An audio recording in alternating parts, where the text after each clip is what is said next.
Hello, everybody, and welcome to another episode of The Wi-Fi is Out with your two hosts, Eros and Double T.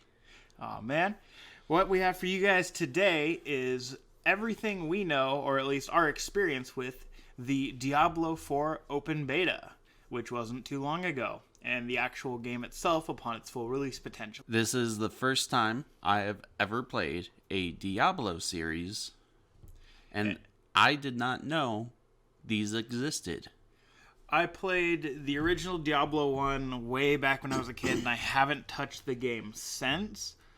But as soon as I heard about Diablo 4, saw the opening trailer, I was hyped for the fact that it was going to be accessible on all platforms, aside from Switch and mobile, and be cross-platform as well. So we were able to both play the open beta alongside of each other and test out the 5 separate classes, which are Druid, Necromancer, Sorcerer, Rogue, and Barbarian. We didn't get to every single class, but we did get to quite a few of them. I tested out the Druid, the Barbarian, and the Necromancer. I tested out Necromancer, Sorcerer, and Rogue. And given it's an early access and it was open beta, so they were Blizzard was trying to let people test the game to see if they wanted to buy it, as well as essentially like stress test the servers, test out like the legendary items and class like skill trees and stuff in order to kind of see what they needed to buff or nerf in order to make each class enjoyable, but not so overpowered that you felt like you had to play that class or you were losing out, since it still is an MMO. Whereas some of the other Diablos were more so just like RPGs, not necessarily an MMO. Overall, I give it a high rating in my book, specifically because the servers weren't the worst for an open beta. Each of the classes that I played were fun, some of them more so than others. I would say, though, Necromancer, at least in the open beta, we'll see what they end up changing, was the most broken class. It was the most fun, the highest damage, and the easiest to sustain with. Yeah, as somebody who's never played the game before, I went in, and once I learned his best ability, I just exploded all the corpses. Yeah. We'll see what they change about that. Essentially, with Necromancer, you just get to create, your minions as you would with any Necromancer in any game. But then just build the skill corpse explosion, which did so much damage, spawned more corpses, and it was busted. I don't think it needs a heavy nerf, maybe just some slight tweaks. But as for Sorcerer, you played Sorcerer, I didn't. What was your take on it? I went with Lightning on the Sorcerer. Okay. And it did good area of effect damage. Okay, so really good clear. Now I was playing Druid alongside your Sorcerer. Druid, tanky, did some decent damage, but unfortunately, something that I found out slightly too late for the open beta was the Druid passive, which will do a percentage of an enemy's health on a chance of proccing, wasn't active at the time because Blizzard was still essentially like balancing it out. So they didn't release that into the open beta, so I was supposed to be doing more damage. But still did a good amount alongside his Sorcerer, who was clearing waves like it was nothing. It was insane the amount of damage you were doing and how fast you were clearing just the little mobs. Barbarian I tried. Not a big fan. I love playing tanky classes. I love being that front line, like taking the heavy hits, dishing out just as much damage as well, taking all the aggro, and Barbarian didn't feel that way for me on the beta. Maybe they'll change it on the open or on the actual like full release. But for the open beta, it was, to me, lackluster compared to the other classes. But we also we couldn't go past level 25. 25 was the cap. We were stuck in the first area, essentially, or the first portion of the map. So there could be the potential for different skills and better armor pieces that really buff up the Barbarian.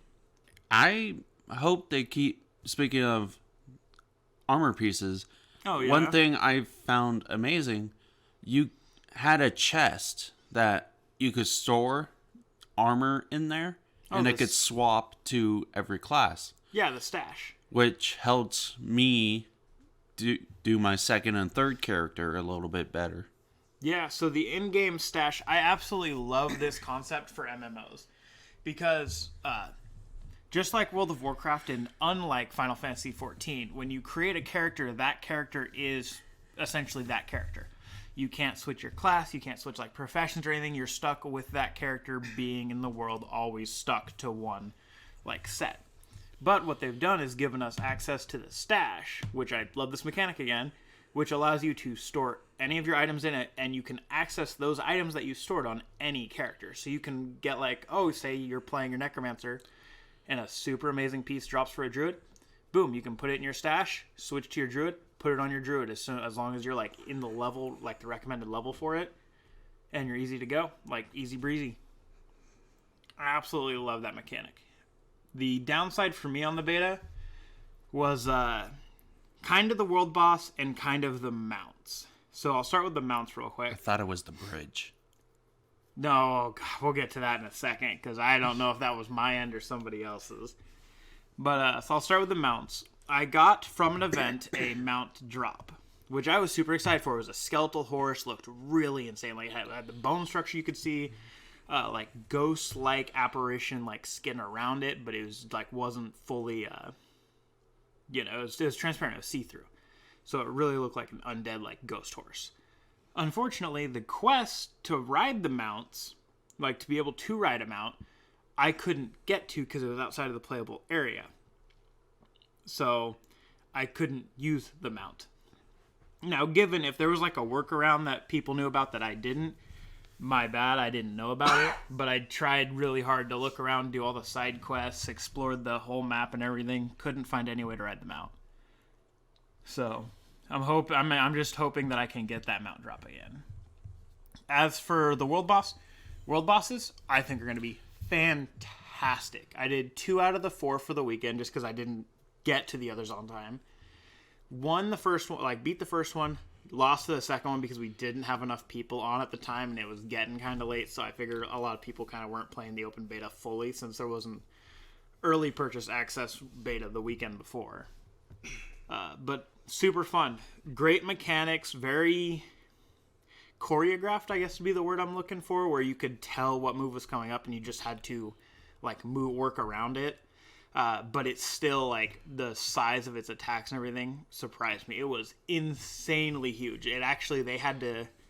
What Diablo did is when the world boss spawned, it actually zoomed your camera all the way out so you could see a bigger chunk of the map than you do normally. And it really caught me off guard how big the thing was, how much health it had. It did so much poison damage. But then, the even bigger enemy, the bridge.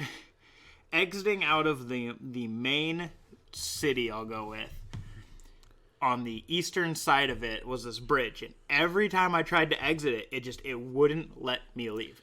I don't know if it was a server connection issue with my computer, if there was something that just like maybe my computer's like slightly out of date on one of its pieces, which I'll have to go through and check, that like wouldn't let stuff render in properly, but I couldn't leave town unless I teleported or closed the game and reloaded. It was so annoying. I got a couple levels higher than him after that point.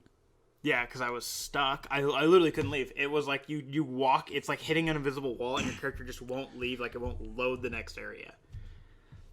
And there were it was happening to other players too that I could visibly see every now and then. So I don't know if it was like server side, if there was like a weird resource that was like loading in really weird or something. But, I mean, at the end, I still had a blast. I mean... Do you have any points you want to add in? Because, I mean, that covers the majority of the beta. I wish we could have saw what the mounts could do. Because it seems like a game where you want to use the mount to get to your point faster. But does that mean you have to sacrifice attacking enemies? I would assume so, that they'll have some way to like quick mount and quick dismount, so you can mount and then maybe do like an attack that launches you off your mount, does damage, and then you can start the fight and your mount just kind of sits there off to the side. But until we can ride the mounts, we really don't know for sure. And then, are they just cosmetic? Because with the Deluxe and Ultimate Edition, we see that we get a special mount. Yeah, everything it's going to be cosmetic, which I can go into more in a moment. I do want to talk about some of the dungeons, the cellars, the armor. Cellars need a chest. So, yeah, okay, we'll start with cellars. So cellars are essentially, they're a one-room area that you can enter in, like, randomly. They'll be kind of around the map, and you enter into them. And you just get, it's like one singular wave of enemies that you blow away. They're usually pretty weak. There's, like, maybe a couple elites every now and then if you get lucky. They'll drop loot per chance, but I've seen, like, one cellar that had an actual chest in it once you beat the enemies, and I don't think that was even a common thing. I think that was just like random chance. They're really fun because you get to just blow stuff up for like 10 to 15 seconds and just see how much damage your build can do in a short amount of time. But like you said, the fact that not all of them give a chest, it kind of makes it unenjoyable. You get gold, but it just makes me not want to go to that part of the game. I mean, maybe they'll add something in on the actual release that makes you want to do sellers more, because they're good XP. You gotta understand, like, they're really quick, fast, huge chunks of XP. And then you have the dungeons, which work just like any other dungeon in an MMO. You go in, you have an objective to do in the dungeon. You can have your party with you. You clear out the dungeon, do the objective as you go, fight the big bad boss. You get a bunch of loot, bunch of gold, bunch of XP. A lot of the dungeons kind of repeat in similar areas just because that's what they're themed around the area they're at. But there was a wide variety. I think the last dungeon we ended up doing before we got closed out of the beta for the day or whatever was like a chapel theme, and God, that was fun. We ran into the Butcher. I think we ran into the Butcher twice. Once we ran 2 Necromancers, ran into the Butcher, killed it. And then once as Sorcerer and Druid, which was fun because the Butcher in the beta, it is a old boss from some of the older Diablo games that was really enjoyable, really popular. And they essentially added into Diablo 3, but the stipulation on it is every time you encounter a boss, or like a boss area, it has a % chance of just being the Butcher. And it is the hardest content in the open beta and will probably remain some of the hardest early game content in the full release. It does so much damage. It's extremely fast. It can pull you to it and root you so you can't get away. And it is super tanky. We had to kite it repeatedly and we didn't even kill it in the time amount that you had. Yeah, I guess it's on a timer because it just blew up in blood. Yeah, I think what happens is it's on a specific time limit, essentially. You have to kill it, because anyone could kite a boss infinitely as long as you're skilled enough in the game, you have a good build, you're doing well. But the fact that it's the Butcher and the Butcher drops really good loot, I feel like they put it on a timer because, like, yeah, if people just abuse this, it's not going to be enjoyable it's not going to give them the data they need for the open beta.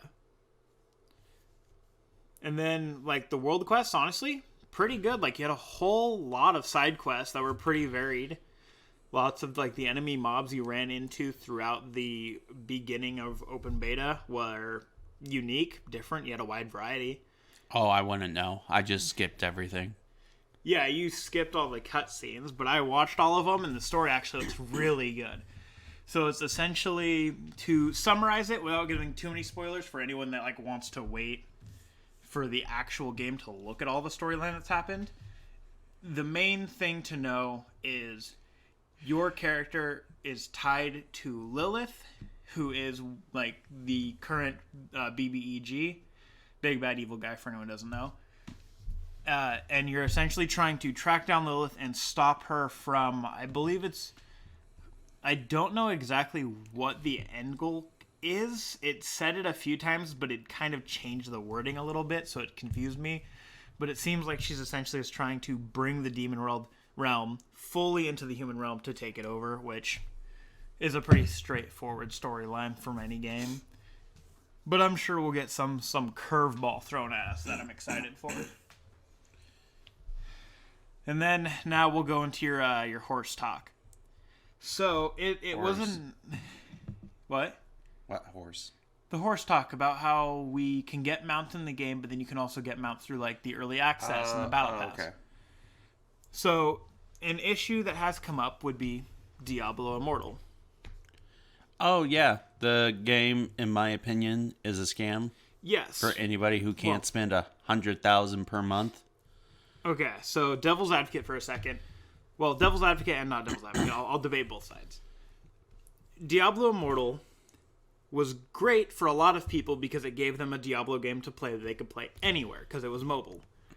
Yeah. The downside is they added a lot of quote-unquote pay-to-win options where you could obviously spend your money like any other mobile game in order to get gear faster, get levels faster, and people spent a lot of money on that sort of game. If I remember correctly, it would take you about 3 years for your one character to max level compared to the instant max level that you could just buy.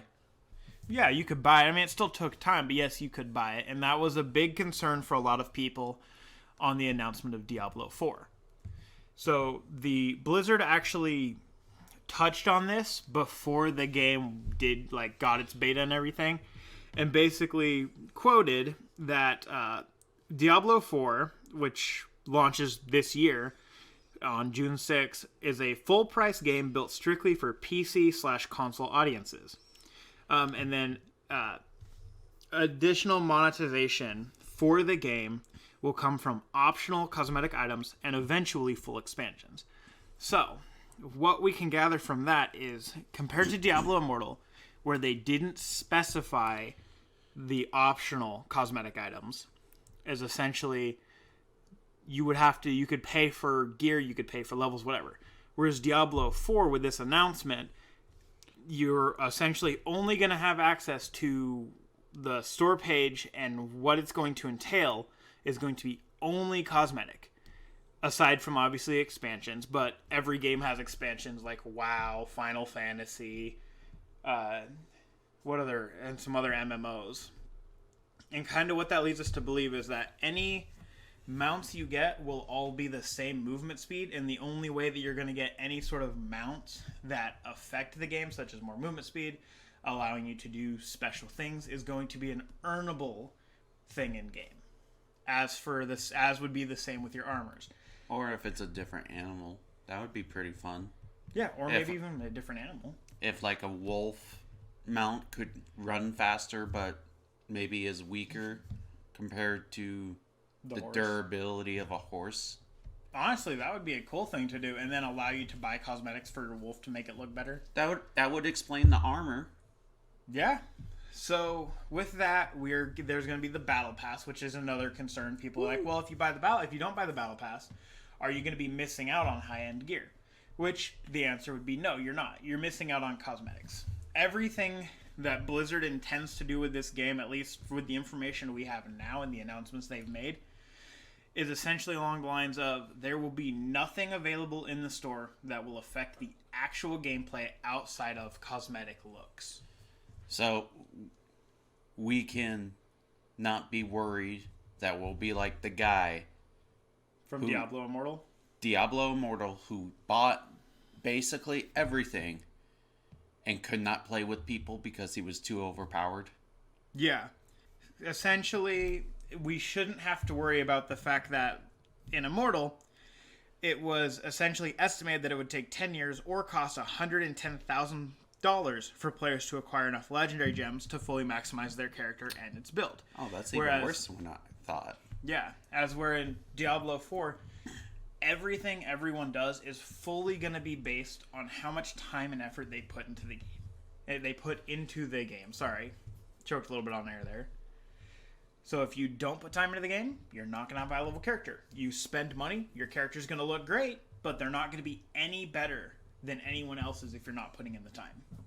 And like farming for your legendaries and farming for your weapons and farming for your level. So I think compared to Diablo Immortal, Diablo 4 is 100% more worth it if you're looking to experience the Diablo gameplay and not have to worry about being forced to, or essentially feeling like you're forced to spend a lot of money in order to stay up with your guild, your clans, in order to farm the world bosses. Because honestly, I hit level 25 the first day of open beta, and probably, I think it was like maybe 6-7 hours, and that was like really, really like exploring the map as I went. I wasn't even hardcore grinding. I was just kind of like exploring the map, trying to like get all of the stuff seen, look at where all the dungeons are located, look at where all like the bosses could spawn. I had a lot of content to do in just the first 25 levels, and we can go up to level 100. Oh, 100's the max? Yeah, 100 is going to be the max, and you stop gaining skill points after level 50. So you will have to make some sacrifices in your build to specifically build around a certain play style. I don't like that. I mean, to be fair, you only have 4 abilities. You have 4 buttons. You have your main attack and your off attack, which means that if you unlocked everything, you're not going to be using it. So why give you the extra skill points to unlock everything when you're never going to use it? Because at one point it becomes annoying. It's like, oh, we're in a fire dungeon. I gotta switch all to my lightning spells because my frost ones don't do any damage. I mean, that won't necessarily be how it is, but I understand where you're coming from. But that's why they allow us to respec our builds at the cost of just a tiny bit of gold. And you can do it anywhere at any time versus having to, like, other games where you have to go to a specific person to respec. One of our most boring parts of playing this beta was waiting for you to respec your druid for the 5th time. I mean, to be fair, though, I didn't know how to build the druid at first, and there was a lot of builds. Because you can go full elemental, you can go mix and match with its 2 different elemental types. You can go full werebear, full werewolf, or you can mix and match with werebear and werewolf for completely different bonuses. That's what I like about it, is you can mix and match your builds, and they actually work really well together depending on what you want to do. And I honestly didn't feel like I had to respec. The only reason I chose to respec was just because as I was trying out the different builds, I realized, like, this one doesn't do as much damage as this one, or this one isn't quite as tanky as we need right now. Then what's the point of getting to level 100? The point of getting to level 100 is so you get the higher level, because they're essentially trying to set the game up to where your level is more decisive on your power level versus only having good gear. So you can get to level 50, have your skill set up, but then if you're not increasing your level and trying to get to level 100, you're still going to be doing a lot less damage than other people are because of the level scaling in your stats. And then they have kind of a way to soft lock, like, certain levels of gear behind, so that you can't just get, like, the best gear right off the bat and be like, oh, well, I can use this level 20 gear for the rest of the game because it's so good. Because you'll eventually get, like, you'll get gear that drops with base higher cooldowns, base higher physical damage bonuses, and all sorts of stuff. Plus, once we reach level 100, I'm sure what they'll do is they'll probably give us expansions and be like, okay, the level cap is now 125. And we've added 15 new skills for each class. And you can get, like, 15 more skill points. Or something like that. That would be really nice. Basically kind of lock the skill points, and then as they drop more expansions, give us access to more skills and more skill points. Overall, though, I mean, I think we had a pretty good time with the beta. There were still tons of people playing. They had giant group events that we were able to do as well. Those were fantastic. You essentially got, like, a giant orange circle on your map that, like, dictates, like, hey, there's an event going on here. Group up and get some cool bonuses. You get, like, a 5% XP buff just by being near other players. 10% if the other players you're near are in your party. So you get really good XP. Which I'm hoping that carries on. I'm not 100% sure if that XP buff is going to carry on to the full game or not yet, or if it was just for the beta to get people to level 25 faster. So they could test out the end game, or the end game beta gear. Overall, I think it's fantastic. Yeah. I'm definitely buying it now. Yeah, I'm definitely going to get it. June 6th release. If you buy it early, you get 4 extra days to play before that, so it would be June 2nd. You have to buy the deluxe edition, though. You do have to buy the deluxe edition minimum, which is the second tier, which is $20 more than the $70 base game. Which, I'm surprised, games now cost $70 now. I know it's only $10 more than $60, but that's a lot, man. $10 difference in a video game is a lot, especially for an MMO when you know you're going to want to buy cosmetics. You know you're going to want to buy the expansions, which I'm really hoping they do the thing where you buy the full game, which is $70, and then the expansions are like half of that, so 35 to 40 for a lot of content. I finally understand the I'm getting older stuff, because I remember when they were like $40. And back in the day, it was like, man, that's a lot of money. Back in the day, 40, especially as a kid, it was like, man, that's a lot of money. Now you're like, yeah, games are $70, that's nothing. And it's like, oh my goodness. And then you buy like the top tier edition of a game that's coming out because you're so excited for it and you want all the bonus stuff. And it's like $120, and you're like, why? Well, at least this time, the bonus stuff is a deterrent for me. Why do I want a World of Warcraft mount? I don't even play that game. I don't play Diablo 3, so I don't need that armor set. I agree with you there. The fact that there is a couple bonuses you get for buying it early for the actual game. You get like a different mount. You can get like some mount armor. You can get yourself like some custom cosmetics for your character. But there's like 3 or 4 different things for opposite games like Diablo 3, Diablo Immortal, World of Warcraft, and one other game that I can't remember off the top of my head. That it's like I don't play those games, so me getting those bonus stuff doesn't matter. But they're at least the items are linked to your Blizzard account, so if you ever decide to play those games, you'll have access to it, I guess. But why is the Diablo 4 like the worst one? What do you mean? It's the worst item out of everything. Oh yeah, the Diablo 4, you don't get a pet, you don't get you get a mount, and the mounts, to be fair, look decent, and hopefully you'll be able to have access to the mounts from level 1. Just after you do the quest, you can ride them, which would be nice, but I don't think that matters because this game is a top view perspective. You won't really see the difference. You can still scroll in, you can still zoom in to see the difference. And I think there more so might be the idea of where some games will have trails behind your characters and your mounts, where as your mount's walking, it leaves behind like an effect. Okay. So they might give us skins and mounts and stuff like that do that, which I would be kind of down for if you get like some green flames. I am down to be a skeleton pirate necromancer. Oh, man. I am the type of person to fall for.